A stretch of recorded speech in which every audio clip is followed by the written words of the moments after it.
Okay, let's give this a turn on here.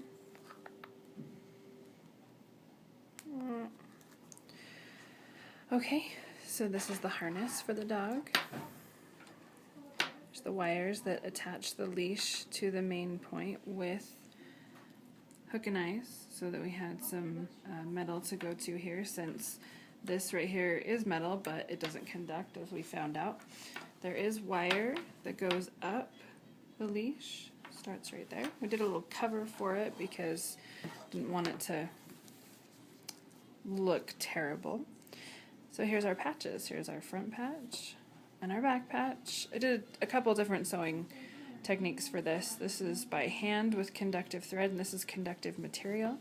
And on the back, I've got the conductive thread running through the conductive material, but I did use, if we can focus here, I did use a denim needle on my sewing machine to get this. It's not going to focus for me. Anyway, that was done with a denim needle on my sewing machine, very carefully. This is where the thread broke when I tried it on Tempe, and she shifted and the thread broke right here, and then it broke on the bottom, right there, right here, detaching. And so here we go. So if you can see the lights going here, get a little focus.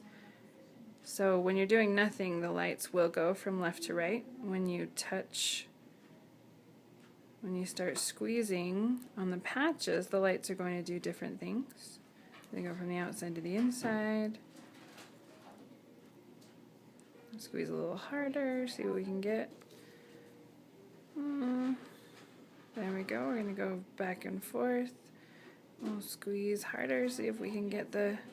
There we go, back and forth and back and forth and back and forth. Cool.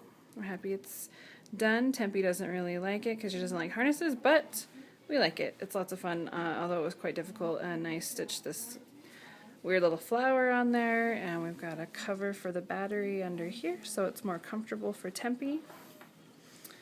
And then you can see the lines that go to the lights back here. Anyway, there you go.